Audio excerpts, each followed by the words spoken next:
심리에서 보고 처음 보는 거죠. 아니 길가에서 본 거. 술 한잔 사시라니까. 여기 술 한잔 해야 되는데. 우리 임 실장님이 인기가 높으셔서 언론에 관심도 많은 것 같습니다. 아이고. 대표님 보러 오게 됐어. 이재명 대표가 임종석 전 실장과 단둘이 점심을 먹었습니다.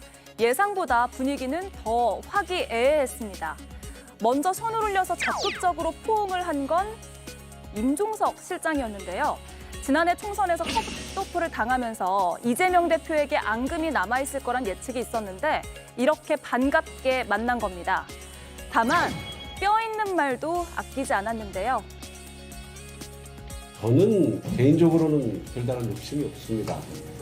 그래서 앞으로도 저는 우리 대표께는 듣기 좋은 소리보다는 쓴 소리를 좀 많이 하고 싶고 가까이에서 못하는 소리, 또 여의도에서 잘 안 들리는 소리들을 가감 없이 하려고 하고요.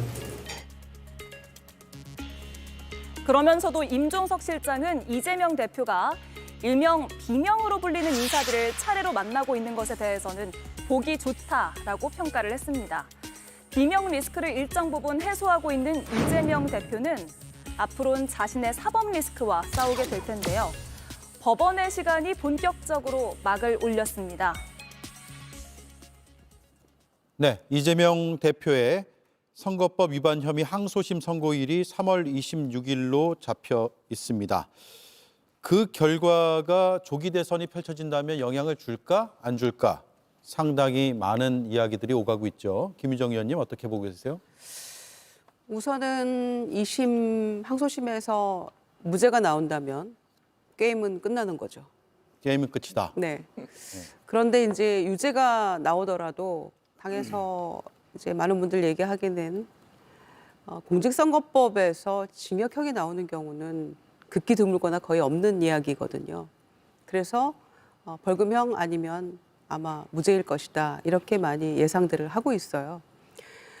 그리고 설사 유죄가 나오더라도 이제 그거는 뭐 어느 정도가 나올지는 가봐야 되겠습니다만은 민주당의 어떤 대선 경선 그 가도에는 이상이 없을 거라고 생각합니다. 예. 현재처럼 그냥 갈 거고요. 아마 출마하게 될 것이고 그리고 경선 구도 자체에도 크게 변화는 없을 거라고 생각합니다. 그게 왜냐하면은 지금 이 윤석열 정권 그 출범 전후로 지금 거의 3년째 소위 이재명 대표에 대한 여러 재판과 뭐 이런 거는 이미 국민들이 다 알고 있는 주제의 사실이거든요. 그렇기 때문에 지난 총선에서도 뭐 여러 가지 예측은 많았습니다만은 그 모든 상황을 뚫고 압승을 했던 것이고요. 그래서 이미 알려진 여러 가지 그 이야기들이기 때문에 크게 영향받지 않을 것이다. 그래서 그게 그렇게 당내 대선 경선 자체를 판을 흔들 만한 어떤 변수가 되지는 않는다라고 저는 생각합니다. 경선에서는 큰 변수가 되지 않을 것이다라는 말씀이고요. 본선은 어떻습니까? 지금 경선에 큰 문제가 되지 않는다는 게 민주당의 현실이라는 것을 모두 알고 계실 겁니다. 저 역시 2심에서 지금과 같이 징역 1년에 집행유예 2년이라는 시형이 나온다고 하더라도 이재명 대표가 민주당 대통령 후보가 안 되는 일은 0%다. 이렇게 자신 있게 말씀드릴 수 있을 것 같습니다. 왜냐하면 지난 3년간 이재명 1급 체제를 만들기 위해서 여러 가지 권력 구조들을 다양하게 안전장치를 마련해 뒀거든요. 그럼 본선에서 어떻게 될 것인가? 이 부분은 좀 얘기가 달라질 것 같습니다. 지금 정권 교체 여론과 정권 재창출, 그러니까 정권 연장 여론이 뭐 일정 정도 오차 범위에 있는 경우도 있고 그렇지 않은 경우도 있지만 대부분의 경우에 이재명 대표의 그 지지율은 정권 교체 여론보다는 낮은 건 사실입니다. 그러니까 정권 교체가 필요하지만 이재명 대표에 의한 정권 교체에 대해서는 굉장히 우려하는 분들이 많은 거죠. 특히 중도층에 있는 분들이 그런 선택을 할 가능성이 크다고 보기 때문에 저는 이재명 대표가 이렇게 선거법 2심에서 피선거권 박탈에도 불구하고 대통령 후보가 나오는 시나리오에서는 우리 정당이 좋은 후보를 내서 원팀으로 간다면 충분히 뭐 다음 대선도 가능성이 있다 이렇게 보고 우리 정당도 그렇게 준비를 할 거라고 생각합니다. 네, 윤재관 의원님 생각은요? 네, 똑같은 비슷한 생각입니다. 뭐 경선에는 전혀 지장이 없을 텐데 이제 본선 때 어떤 영향을 미치고 중도층에게 어떻게 비칠지에 대한 우려와 걱정들이 있는 건 사실이죠. 근데 2심의 결과가 어떻게 나올지 모르는 가운데 또 기후일 수도 있고요. 그것은 그래서 3월 26일까지 지켜봐야 될 문제가 아닌가 싶습니다. 그러나 이 점은 좀 분명한 것 같아요. 국민의힘도 후보를 낼 거 아니겠습니까? 그리고 국민의힘도 뭔가의 선거 조기 대선이 열리면 본인들의 주장을 얘기하고 할 텐데 이재명 대표 뒤따라가는 일만 그만하시고요. 국민의힘도 지금 집권을 하는 정당이고 또 앞으로도 집권을 추구하는 정당이지 않겠습니까? 그러면 본인들은 어떤 역할을 할 것이며 지금 가장 큰 문제인 내란숙의 윤석열과의 관계는 어떻게 정리할 것이고 네. 김건희 문제는 어떻게 정리할 것인지에 대한 자기 입장을 분명히 얘기해야지 이재명 재판만 내내 임기 내내 이 정부 임기 내내 3년 내내 이재명 재판만 바라보고 검찰 수사만 바라보는 그런 모습이 좀 안쓰럽다 못해 이제 좀 너무한다. 이분들은 정치하고 싶은 이유가 단지 이재명 하나 거꾸로뜨리는 게 정치학을 목적인지 다시 한번 묻고 싶습니다. 네. 자, 윤재관 의원님 말씀 듣고 이제 김용남 의원님 한 말씀 하시겠어요? 아니면 넘어갈까요? 아니 뭐 비슷한 말씀인데 예, 비슷하실까 봐요. 예, 스케줄이 중요하겠죠. 그러니까 빠르면 탄핵 그 선고가 3월 11일쯤 충분히 가능할 것 같은데 예, 둘째 주인 것 같긴 합니다. 저기 표시가 돼 있죠. 9일부터 15일 사이. 그럼 만약에 3월 11일 날 탄핵 인용이 된다고 하면 60일 이내에 대선이기 때문에 스케줄상 3월 26일 정도면은 각 당의 당내 경선이 거의 막바지에 이른 시점이에요. 그러니까 거기서 뭐 어떠한 항소심 선고 결과가 나더라도 그 경선 결과에 크게 영향을 미치기에는 시간상 어려운 것 같고요. 잠깐만요. 3월 26일이면 이미 경선이 어느 정도 진행이 돼 있는 상황일 것이다라는 말씀이네요. 그렇죠. 왜냐하면 예. 3월 17일 날 그때도 탄핵에 이어서 선거가 대선이 치러졌습니다만 각 당의 경선이 대략 탄핵 결정일로부터 20일 정도 흐른 시점에 후보가 다 결정이 됐었어요. 네. 그러니까 만약에 3월 11일 날 탄핵 인용이 된다고 하면 거의 3월 31일 전후로 해서는 각 당의 후보가 결정되거든요. 그러니까 3월 26일 날 항소심 선고가 어떤 결과가 나오더라도 민주당뿐만 아니라 다른 당도 경선이 거의 막바지거든요. 그러니까 결정적인 영향을 끼치기에는 시간으로 볼 때 어려울 겁니다. 예. 근데 윤재관 대변인께서 질문을 주셨어요. 국민의힘은 이재명 대표 아니면 할 게 없습니까? 이렇게 질문을 주셨으니까 답변을 좀 드리겠습니다. 이재명 대표가 모든 우리 대한민국 정치의 논란의 중심에 있기 때문이에요. 지난 3년간 이재명 대표가 야기한 논란을 제외하고는 우리 정치를 설명하기가 어렵습니다. 예를 들어서 뭐 줄탄핵이라든가 방탄 국회 또 뭐 세금 삭감 이런 것들이 대부분 이재명 대표가 피선거권 박탈 전에 조기 대선을 이끌어내기 위해서 했었던 이야기들이기 때문에 이 이재명 대표를 빼고는 한국 정치를 논할 수가 없는 거죠. 그래서 우리 국민의힘은 이재명 대표에 대한 이야기를 하고 있는 겁니다. 네. 잠깐 반론할까요? 제가 민주당은 아닙니다만은 예. 이재명 대표 얘기를 한 이유는 뭐냐면 국민의힘과 윤석열 정권이 집권 내내 한 일이라고는 정적 제거를 위해서 검찰 권력을 동원하고 그것도 안 되다 보니까 이제 군대까지 동원한 그러한 계엄까지 한 사람들 아닙니까?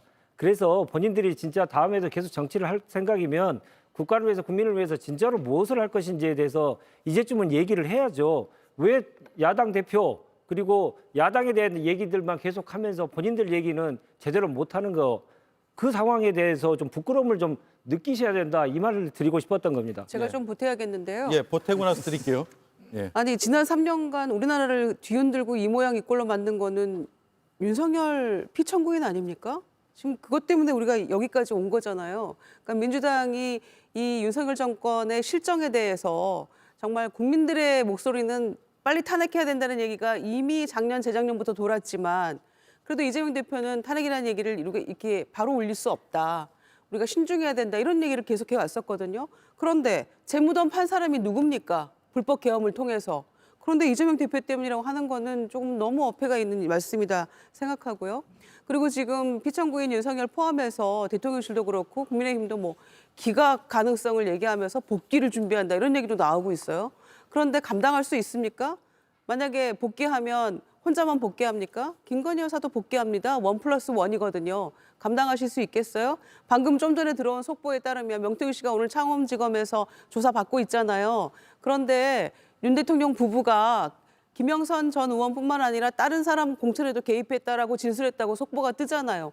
감당 가능하시겠어요? 이런 상황에서 왜 지난 3년간을 이재명 대표 때문이라고 얘기를 하십니까? 그건 전혀 아니고요. 이제는 미래를 이야기할 때이기 때문에 빨리 국민의힘이 손절하지 않으면 한동훈 전 대표가 책을 100권 써도 이 문제가 안 풀립니다. 네, 두 분이 말씀하셨기 때문에 두 배로 드릴게요. 아니, 짧게만 말씀드리겠습니다. 두 배로 드릴 수 왜냐하면 이 윤석열 대통령이 대통령에 당선됐습니다. 그 이후에 취임도 하기 전서부터 윤석열 대통령의 5년은 뭐 그때 당시로서 너무 길다. 아니면 이번 총선 공약도 3년은 너무 길다. 아마 조국혁신당에서 얘기했었던 것 같고 취임 전서부터 탄핵을 얘기했었던 것은 그 근본적인 원인은 결국에는 이재명 대표를 대통령으로 만들기 위한 정치 공세가 밑바탕에 있었던 거예요. 그러니까 이재명 대표를 얘기할 수밖에 없다는 말씀을 거듭 드리는 겁니다. 예, 한동훈 전 대표가 지금 복귀를 사실상 했고 책도 냈고요. 그 책의 내용 혹은 일부분을 친한계에서 또 뭐랄까요? 증폭시킨다고 해야 되나요? 이렇게 언론 인터뷰를 통해서 얘기하고 있는데 주로 이재명 대표와 관련된 걸 한동훈 전 대표 측에서 주장하는 것 같습니다. 일단 오늘 오전 라디오 인터뷰 두 개 짤막하게 들어보고 얘기를 나누겠습니다. 이재명 대표가 만약에 대통령이 됐다고 생각을 해보세요. 본인과 관련된 이제 5개 재판 다 묻으려고 하지 않을까요? 본인을 위해서라면 뭐든 할 사람이에요. 대법원에서 재판 계속 하겠다. 이렇게 될 경우에는 이재명 대표로서는 국가 비상사태다 해서 계엄을 할 가능성도 있다라는 거죠. 정치 스타일로 봐서는 충분히 가능한 개연성이 있는 얘기 아니겠느냐. 자, 일단 정광재 위원님, 왜 저런 주장들이 나오는 걸까요? 이재명 대표 개인이 갖고 있는 캐릭터도 있지만 그보다는 이런 성격이 있을 것 같습니다. 지금 민주당이 국회 권력을 독점하고 있어요. 그러면서 그 막강한 국회 권력을 동원해서 행정부를 견제하려고 했더니 어떻게 했습니까? 견제하는커녕 협박하고 겁박해서 이런 그 정치적 비극까지 야기된 측면이 있다고 보는 거거든요. 예. 그런데 이재명 대표가 만약에 대통령이 돼서 행정부까지 장악하게 됐었을 경우에 우리 흔한 말로 절대 권력은 절대 부패한다고 하잖아요. 행정, 입법, 사법 이 모든 그 3권을 한 정당이 갖게 됐을 때 정치적 위험성 이런 부분들을 걱정하기 때문에 이재명 대표의 민주당을 계속해서 견제하는 목소리를 내고 있는 거라고 생각합니다. 예, 바로 드릴게요. 네, 계엄이라는 끔찍한 단어를 저렇게 아무렇게나 올려도 되는 겁니까? 그리고 한동훈 대표가 책을 썼다고 하기에 뭐 자기네 어떤 반성과 성찰이 담겨 있는 왜냐하면은 이 윤석열 정권의 굉장히 중요한 한 축이었잖아요. 그러면 반성 성찰이 먼저여야 되는데 그런 얘기는 없고 이재명 대표 가장 위험한 인물이라는 등 계엄을 이런 얘기하는 거는 물론 가장 센 사람에게 공격을 해야 본인이 동반 상승할 수 있다는 매우 정치적 고려를 한 것 같긴 합니다만 계엄이라는 얘기를 함부로 올려서는 안 된다고 생각하고요. 아마 민주당 의원들이 먼저 가서 온몸으로 막을 겁니다. 그런 일이 있을 수 없는 일이고요. 더군다나 우리나라 헌정사상 불법 계엄의 DNA는 국민의힘 계열 당에서 계속 나왔던 거 아닙니까? 그 DNA가 흐르는 거 아니에요? 그런데 그거를 민주당에 갖다 붙입니까? 이건 어불성설이죠. 이거는 정말 그 모욕적인 발언이기 때문에 한동훈 대표가 잠시 공백기를 가지고 책 들고 복귀했는데 번지수 잘못 찾았다고 생각합니다, 저는. 예, 윤재관 의원님. 네, 반성과 성찰이 없다라고 하는 것은 지금 윤석열의 마지막 최후 진술의 모습과 비슷하지 않습니까? 예, 다 남 탓하고 자기가 무엇이 잘못했는지를 전혀 승복하지 않고 화만 계속 내고 있는 그런 모습이 이번에 국민들께 여과 없이 드러났는데 검찰에서부터 계속 한솥밥을 먹었던 한동훈 대표도 마찬가지의 일란성 쌍둥이구나 이런 생각이 많이 들 수밖에 없습니다. 한 대표가 진짜로 그 많은 이 고뇌를 하고 정치인으로서 다시 거듭나려면 본인에 대한 기본적인 숙고, 본인이 그동안에 있었던 많은 잘못들에 대해서 국민들께 어떻게 진솔하게 얘기할 것이냐 거기서부터 시작을 해야 되는데 그런 얘기는 없고 일단 무조건 남 탓부터 시작을 하는 거지 않습니까? 그래서 애초에 초장부터 글렀다고 저는 생각하고요. 이번에 나와봤자 사실 경선 내 잘 안 될 것 같은데요. 아예 나오지 않고 계속 치과하시는 게 좋을 것 같다는 생각이 듭니다. 선거 전략이죠. 사실은 선거 전략상 무조건 1위 후보를 공격을 합니다. 그리고 지금 국민의힘 그 이런저런 상황상 한동훈 전 대표가 당내 경선을 무사히 1등으로 통과하기가 녹록지 않은 상황에서 이재명 대표에 대해서 강한 반감을 갖고 있는 국민의힘 당원이라든지 아니면 지지층을 향해서 한 전 대표와 친한계가 강하게 공격을 하면서 그걸 좀 얻기도 하고 그러면서 당내 경선에서의 부각 효과를 노리는 뭐 지극히 뭐랄까 전통적인 선거 전략 전통적인 전통적은 조금 적절하지 않은 표현 같고요. 많이 쓰이는 선거 예. 전략 아닌가 싶습니다. 1위 이재명 대표와 1대1 구도를 부각하기 위한 것인가 이런 말씀인 것 같은데요. 지금 이렇게 발끈하시는 거 보니까 한동훈 전 대표가 내놓은 첫 메시지가 국민들에게 소구력이 있구나 아니면 적어도 민주당은 이것에 대한 두려움이 있구나를 확인할 수 있는 거라고 생각합니다. 저도 개인적으로 그렇게 생각합니다. 과연 우리 당 후보가 이재명 민주당 대표와 누가 그 가장 경쟁력이 있는가를 우리 당 지지자들이나 중도에서는 판단할 것 같아요. 예. 그러면 누가 이재명 대표에 맞서서 이길 수 있고 잘 싸울 수 있는가 이런 부분들을 잘 부각시키는 게 아주 효과적인 선거 전략이 될 수 있다고 생각하거든요. 네. 지금의 반응이 이런 그 효과를 저는 반증하고 있다고 생각합니다. 예. 이재명 대표 재판 얘기하다 이렇게 흘러왔는데 마지막으로 제가 김용남 의원께 이거 정말 궁금하기도 하고 여러 의견들이 있거든요. 이재명 대표는 헌법 84조에 대한 학계 해석을 얘기하면서 대통령이 되면 진행 중인 재판이 멈춘다는 것이 다수설이다라고 이야기를 했거든요.